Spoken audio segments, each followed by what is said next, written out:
Hello friends, welcome to my channel exam Taiyari. आज हम लोग साइंस का चैप्टर देखेंगे बल तथा दाब।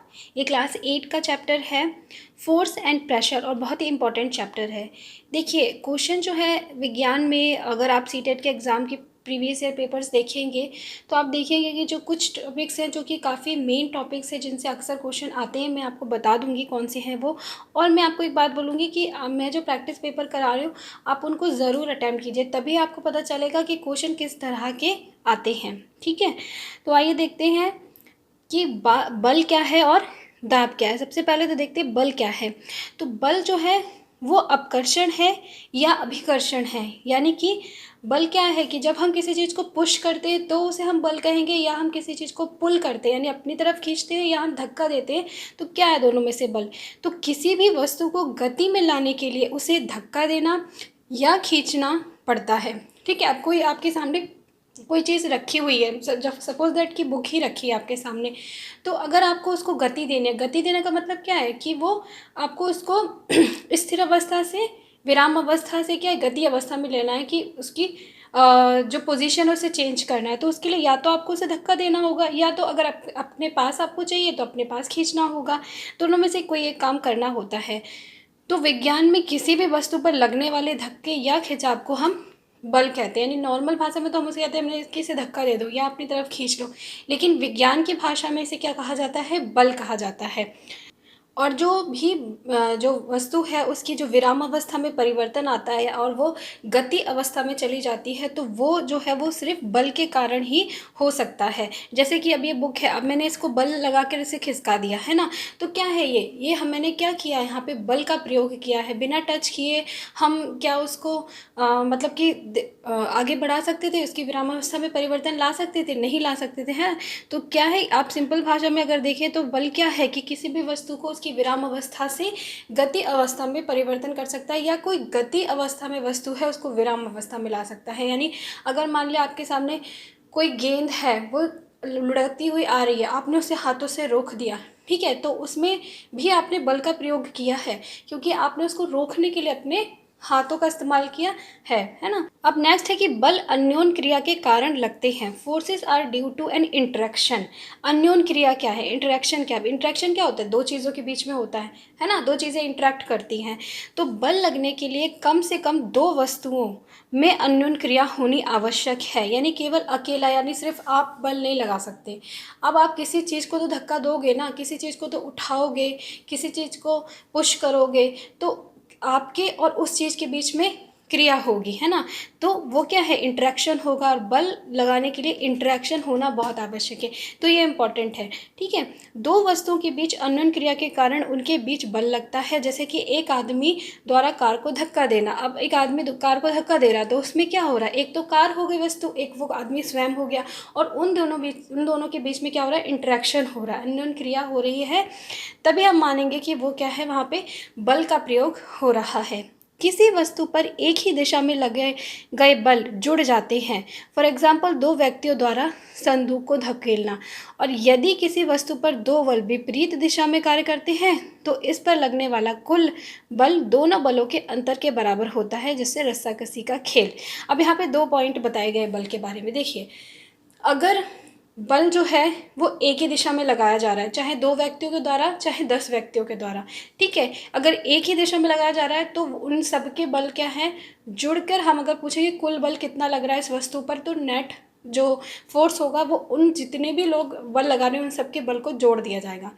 लेकिन अगर मान लिया विपरीत दिशा में बल का प्रयोग हो रहा है, यानी कि एक तरफ से व्यक्ति जो है उस चीज़ को खींच रहा है अपनी तरफ, एक व्यक्ति अपनी तरफ खींच रहा है, और दोनों अपोजिट डायरेक्शन में खड़े हैं, ठीक है। जैसे रस्साकसी का खेल होता है, रस्सी होती है ना, एक टीम अपनी तरफ खींचती है, एक टीम अपनी तरफ खींचती है, तो वहाँ पे क्या होता है, विपरीत दिशा में बल लग रहा है, तो तब कुल बल कितना होगा, तब कुल बल उन दोनों बल के अंतर के बराबर होगा। तो ये चीज़ें इंपॉर्टेंट है कि जब एक ही दिशा में बल लग रहा हो तो हम बलों को जोड़ते हैं, और विपरीत दिशा में लग रहा तो दोनों बलों का अंतर देखते हैं, और वही जो होता है कुल बल के बराबर होता है।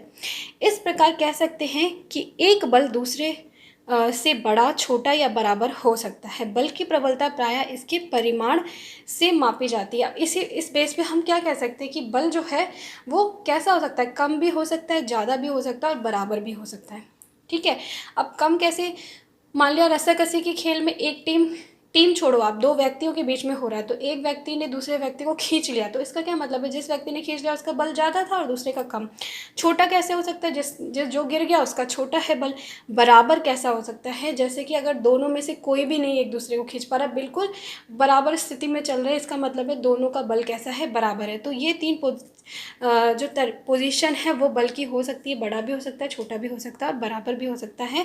तो बल किस पे डिपेंड करता है, बल की प्रबलता डिपेंड करती है उसके परिमाण पर, ठीक है, मैग्नीट्यूड पर।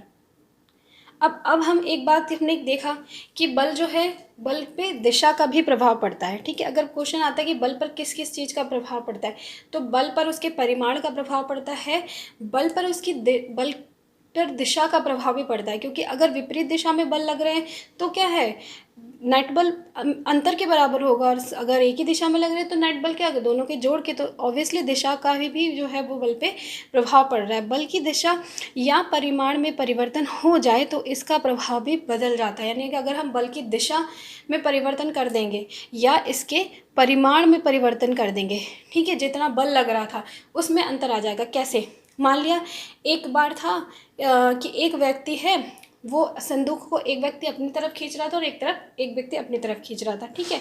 तो उस स्थिति में क्या हुआ कि अगर दोनों का परिमाण समान था तो कोई भी अपनी तरफ नहीं खींच पाया।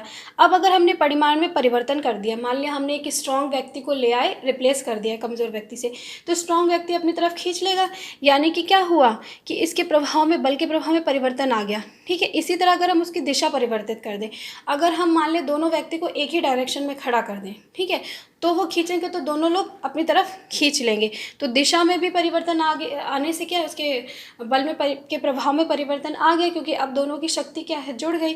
तो आप समझ गए कि बल पर दिशा और परिमाण का प्रभाव पड़ता है, और इसमें अगर अंतर कर दिया जाए तो ये इसका जो प्रभाव है परिवर्तित हो जाता है। एक वस्तु पर एक से अधिक बल लगे हो सकते हैं, तथापि वस्तु पर इनका प्रभाव नेट बल के कारण ही होगा। अब हो सकता है, जैसे अभी मैंने बताया कि मान लिया एक चीज़ है, कोई उसको 4-5 लोग खींच रहे हों, कोई भारी सा पत्थर है उन्हें हटाना है, तो 4-5 लोग मिलकर उसे हटाने की कोशिश करें, तो उस वस्तु पर टोटल बल क्या होगा, जितने भी लोग बल लगा रहे हैं उन सबके बल को जोड़ के नेट बल बल होगा, ठीक है, यानी नेट फोर्स जो होगा वो माना जाएगा। नेक्स्ट है, बल वस्तु की गति की अवस्था में परिवर्तन कर सकता है ना। जैसे अभी हमने शुरू में ही पढ़ा था कि बल क्या है, जब हम किसी वस्तु को खींचते या धकेलते हैं तो वो क्या है, बल है। तो उससे क्या है, खींच रहे हो आप किसी वस्तु को या धकेल रहे हो तो आप उसकी अवस्था में परिवर्तन कर रहे हो ना। तो यहीं पे हम वही चीज़ को समझेंगे कि किसी वस्तु पर लगाए गए बल द्वारा उसकी चाल बदली जा सकती है। चाल क्या है, चाल वही है कि उसको विराम अवस्था से हमने गति की अवस्था में लाया, या कोई गति की अवस्था में वस्तु थी उसको रोक के हमने विराम अवस्था में ला दिया, या हम किसी की स्पीड भी कम कर सकते हैं। मान लिया कि कोई ज़्यादा स्पीड से चल रही थी, हमने हल्का सा उसे टच कर लिया, थोड़ा सा बल लगाया तो उसकी स्पीड कम हो गई। तो किसी भी तरह का परिवर्तन जो हो जाता है उसकी चाल में, वो किसकी वजह से होता है, बल के द्वारा, ठीक है। यदि लगाया गया बल गति की दिशा में है तो वस्तु की चाल बढ़ जाती है। अब मान लिया कि आप, एक बॉल है जो आपसे आगे की तरफ जा रही है, आपने उसे और पुश कर दिया आगे की ही तरफ, यानी जिस दिशा में वो जा रही थी उसी दिशा में आपने बल लगा दिया, तो वहाँ पे वस्तु की जो चाल है वो क्या होगी, बढ़ जाएगी। और यदि बल वस्तु की गति की दिशा के विपरीत दिशा में लगा दिया जाए तो वहाँ पे क्या होगा, बॉल जो होगी वो रुक जाएगी, है ना। जैसे कि पेनल्टी किक होता है, जब पेनल्टी किक खिलाड़ी लेता है तो क्या करता है, वो बहुत ज़ोर से बॉल को जहाँ पे उसको गोल में डालना है वहाँ की तरफ बल लगाता है। तो बॉल जो है, पहले जब रुकी हुई थी बॉल तब क्या थी, वो शून्य अवस्था में थी, यानी कि उसकी जो चाल थी शून्य थी, यानी विराम अवस्था में थी। जब उसने उसे पुश किया बल लगा के तो वो क्या, गति की अवस्था में आ गई, यानी क्या हो गया, यानी वस्तु की जो गति अवस्था थी उसमें परिवर्तन आया, है ना। अब वो क्या है, शून्य अवस्था से गति की अवस्था में आ गई। अब वहाँ पे जो रोकने के लिए दूसरी टीम का बंदा खड़ा होगा वो क्या करेगा, वो रोकने की कोशिश करेगा। तो वो क्या, गति करती हुई बॉल उसके सामने है, उसने हाथ लगा के रोक दिया, यानी उसको फिर से क्या किया, गति की अवस्था से विराम अवस्था में वो ले आया। तो ये क्या हुआ कि अवस्था में बल ने परिवर्तन किया। अब दोनों तरह का हो सकता है, हम किसी शून्य अवस्था से उसको गति की अवस्था में ला सकते हैं और गति की अवस्था से हम उसे शून्य यानी विराम अवस्था में ला सकते हैं।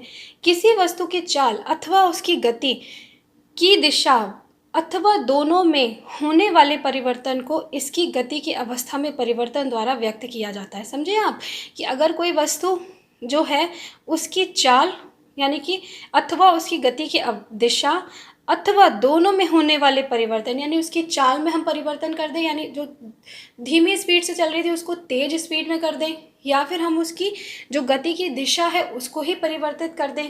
ठीक है, यानी मान लिया आपकी तरफ कोई बॉल आ रही थी, आपने पुश करके अपने दूसरे फ्रेंड की तरफ पुश कर दी, तो आपने क्या किया, उसकी दिशा को परिवर्तित कर दिया। ठीक है, तो इन दोनों ही अवस्था में या दोनों ही परिवर्तन में हम क्या बोलेंगे कि हमने किसी वस्तु की गति की अवस्था में परिवर्तन किया है। ठीक है, अतः बल द्वारा किसी वस्तु की गति की अवस्था में परिवर्तन लाया जा सकता है। तो यहाँ से आपको क्या पता चला कि अगर पूछा जाए कि बल द्वारा हम किसी भी वस्तु की जो गति की अवस्था उसमें परिवर्तन ला सकते हैं, तो उसके लिए उत्तर होगा हाँ, हम ला सकते हैं। ठीक है, अतः हाँ, विराम अवस्था को शून्य चाल की अवस्था माना जाता है। कोई वस्तु विराम अवस्था में अथवा गतिशील में हो सकती है, दोनों ही इसकी गति की अवस्था। अब अगर यहाँ बहुत इंपॉर्टेंट ये बात है कि अगर प्रश्न आता है कि कोई वस्तु शून्य की अवस्था में है तो क्या वो गति की अवस्था में है, तो आप ये मत सोचिएगा कि वो विराम अवस्था में है, यानी उसकी चाल अगर शून्य है तो वो गति की अवस्था में नहीं है, क्योंकि मोस्टली आप लोग क्या लगा दोगे कि हाँ वो गति की अवस्था में नहीं है। लेकिन बहुत इंपॉर्टेंट है, चाहे वो विराम अवस्था में है चाहे वो गतिशील है, वो दोनों ही अवस्था में क्या है, गति की अवस्था में है। ठीक है, अनेक बार बल लगाने पर किसी वस्तु की गति की अवस्था में परिवर्तन नहीं होता है। अब देखिए, अब ज़रूरी नहीं, जैसे यहाँ पे क्या बोला गया है कि हम बल लगाकर वस्तु की गति की अवस्था को परिवर्तित कर सकते, लेकिन ये चीज़ हर बार संभव नहीं है। कब संभव नहीं है, जब आपके सामने कोई बहुत भारी चीज़ है, उसको आपको बल लगाना है और उसकी गति की अवस्था में परिवर्तन करना है, तो वहाँ पे ये बात संभव नहीं होगी। मान लिया जैसे बहुत भारी संदूक है, उसे आपको धक्का देना है, तो आपके पास उतना बल ही नहीं कि आप उसको हिला भी पाओ, तो आप क्या है वहाँ पे उसकी गति को परिवर्तित नहीं कर पाओगे। या दीवार को हम धक्का दें, या कोई भारी सी ट्रेन है गति करती हुई आ रही, तो क्या आप उसको हाथ लगा के रोक सकते हो, नहीं रोक सकते हो। तो ये कुछ एग्जाम्पल है कि ज़रूरी नहीं है कि आप हर बार क्या है किस बल लगाकर किसी वस्तु की गति की अवस्था में परिवर्तन ला सको। नेक्स्ट आता है, बल किसी वस्तु की आकृति में परिवर्तन कर सकता है। ठीक है, अभी तो हमने देख लिया कि बल किसी वस्तु की गति अवस्था में परिवर्तन कर सकता है, ये संभव है। क्या वो किसी की आकृति में भी परिवर्तन कर सकता है, यानी शेप में। मान लिया कोई आपके पास स्क्वायर शेप की चीज़ है, आप क्या उसको उसके चेंज करके उसको ट्राइंगल या रेक्टेंगल किसी भी शेप में चेंज कर सकते हो, तो हाँ, वो भी हम बल के द्वारा कर सकते हैं। देखिए, किसी वस्तु पर बल लगाने से उसकी आकृति में परिवर्तन हो सकता है। उदाहरण के लिए, आटे की लोई को बेलना। जैसे हम आटे की लोई लेते हैं, ठीक है, वो कैसी होती है, गोल होती है, फिर हम उस पर बेलन से बल लगा के एक चपाती बना देते हैं, है ना। या फिर साइकिल की गद्दी पर बैठना, आप साइकिल की गद्दी पर बैठते हो तो वो क्या पुश हो जाती है ना, नीचे की तरफ, तो दब जाती है। ठीक है, रबड़ की को खींचना, अगर आपके पास कोई इलास्टिक है, आप उसको बल लगा के खींच के बड़ा सा कर लेते हो। इन सब में क्या किया आपने, सब में आपने वस्तु की आकृति में परिवर्तन किया है। तो यानी बल के द्वारा हम क्या है, वस्तु की आकृति में भी परिवर्तन कर सकते हैं। अतः हमने क्या सीखा कि कोई वस्तु बिना बल लगाए अपने आप गति में नहीं आ सकती, अपने आप दिशा में परिवर्तन नहीं हो सकता, और अपने आप उसमें आकृति में परिवर्तन नहीं लाया जा सकता है। तो इन सब चीज़ों के लिए, यानी कि हमें अगर वस्तु की आकृति में परिवर्तन लाना है, हमें वस्तु की गति में परिवर्तन लाना है, या फिर हमें वस्तु की दिशा में परिवर्तन लाना है, इन तीनों ही स्थिति में हमें एक बल लगाने की आवश्यकता होगी। ठीक है, उसके बाद हम पढ़ेंगे बल के प्रकार। तो बल जो होते हैं वो दो प्रकार के होते हैं, एक असंपर्क बल होता है और संपर्क बल होते हैं। ठीक है, कॉन्टैक्ट फोर्सेस और नॉन कॉन्टैक्ट फोर्सेस, इसे मैं आपको नेक्स्ट वीडियो में पढ़ाऊंगी, और प्रेशर यानी दाब क्या है उसके बारे में भी हम नेक्स्ट वीडियो में ही समझेंगे। आज के लिए ही इतना ही। आई होप आप लोगों को वीडियो अच्छे से समझ में आया होगा। मिलती हूँ आपसे नेक्स्ट वीडियो में, तब तक के लिए बाय बाय।